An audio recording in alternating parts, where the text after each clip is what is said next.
In 2015, world powers signed an agreement with Iran. It promised to limit the nuclear program in exchange for sanctions relief. But within 3 years, it was collapsing. Part 3. The breaking point. From the nuclear deal to US withdrawal. From the Soleimani incident to October 7, 2023, the shadow conflict explodes into the open. July 14, 2015. After years of negotiations, Iran and the P5+1 countries announced the Joint Comprehensive Plan of Action. Iran agreed to limits on its nuclear program in exchange for sanctions relief. Iran agreed to reduce its centrifuges, limit uranium enrichment, and allow international inspections. In return, UN, US, and EU sanctions would be lifted. October 18, 2015. The agreement was formally adopted following review by the US Congress and Iran's parliament.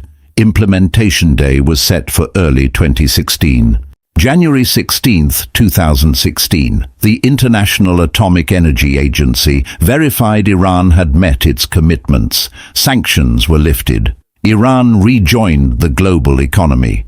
Israeli Prime Minister Benjamin Netanyahu had opposed the deal from the beginning. He called it a historic mistake and addressed the US Congress against it in March 2015. January 20, 2017. Donald Trump took office as president. He had long criticized the nuclear deal, calling it the worst deal ever during his campaign. In January 2018, Israeli Mossad agents reportedly obtained thousands of documents from an Iranian nuclear archive. The materials were presented as evidence of past weapons work. May 8, 2018. President Trump announced the United States was withdrawing from the Iran nuclear deal. He signed a memorandum to reimpose the highest level of sanctions on Iran. Iran initially said it would remain committed to the deal with the remaining signatories. But gradually, Tehran began breaching the limits set by the agreement. By November 2018, all US sanctions lifted under the deal were back in place, targeting Iran's banking, oil, and shipping sectors. The maximum pressure campaign had begun. In April 2019, the Trump administration designated Iran's Islamic Revolutionary Guard Corps as a foreign terrorist organization. It was the first time the US had blacklisted part of another nation's military. Iran announced it would begin breaching the nuclear deal's limits, giving European countries 60 days to compensate for US sanctions. Uranium enrichment levels increased. Tensions in the Persian Gulf escalated. Tankers were reportedly targeted near the Strait of Hormuz. The US blamed Iran. Iran denied involvement. September 14, 2019. A drone attack targeted Saudi Arabian oil processing facilities at Abqaiq and Khurais. US and Saudi officials held Iran responsible for the incident. Iran began enriching uranium at the underground Fordow facility, installing centrifuges and transferring material. European countries issued warnings. December 27, 2019, rockets reportedly launched by an Iranian-aligned group in Iraq struck a military base near Kirkuk. An American contractor lost their life, and several US personnel were wounded. January 3, 2020. General Qasem Soleimani, commander of the IRGC Quds Force, was killed in a US drone strike at Baghdad International Airport. Several Iraqi officials also died. Reports indicated Israeli intelligence provided key information that helped confirm Soleimani's arrival in Baghdad. Prime Minister Netanyahu had been informed in advance.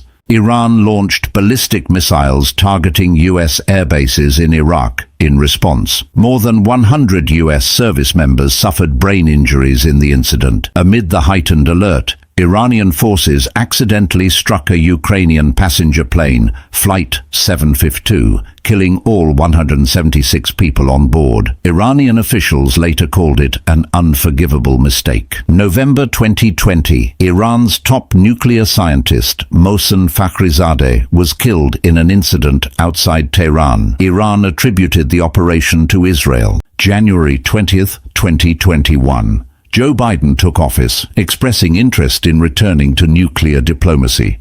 But both sides demanded the other move first, and negotiations stalled. Multiple rounds of indirect negotiations took place in Vienna throughout 2021 and 2022. Progress was made, but key issues remained unresolved. Iran's nuclear program continued to advance. In 2022, widespread demonstrations erupted across Iran following the death of Mahsa Amini while in custody of morality officials. The Woman Life Freedom movement drew international attention. By 2023, Iran had enriched uranium up to 60% purity, closer to weapons-grade levels. IAEA oversight was limited and international tensions grew. October 7, 2023. Fighters from Gaza crossed into southern Israel, attacking military and civilian locations. Over 2,200 people in Israel lost their lives and approximately 250 were taken hostage. At the Nova Music Festival near Reim, hundreds of young people were killed. The incident became a symbol of the day's events. Israel launched military operations in Gaza in response, beginning a prolonged campaign. Regional tensions escalated dramatically. Hezbollah in Lebanon began launching projectiles into northern Israel. The Houthis in Yemen targeted shipping in the Red Sea. Iran's regional partners entered the situation. The shadow conflict was over. Open hostilities had begun. The region stood on the brink of a wider confrontation that would eventually draw in the United States. 8 years. From the hope of the nuclear deal to the horror of October 7th. The rules had changed, and the worst was yet to come. Part 4. The conflict expands. The war spreads to Lebanon, Syria, and beyond. Iran and Israel exchanged direct strikes for the first time. You might be wondering, where does all this information come from? How do we know what really happened? Every fact in this series comes from academic sources, news archives, and historical records. From Encyclopedia Iranica to major news organizations, from government documents to eyewitness accounts. We examine multiple perspectives. Iranian, Israeli, American, and international sources to present as complete a picture as possible. So who is right? What is the truth? History is rarely simple. Different sides remember events differently. Our role is to present the facts as documented. Your role is to think, question, and decide for yourself. Remember, this story has 5 parts. We've only covered part 1, 2, 3, 4 today. Subscribe Echoes Off Time so you don't miss the next chapters. The full story is only here. Subscribe and hit the bell, and comment below, what do you think is the truth? Whose perspective do you want to know more about?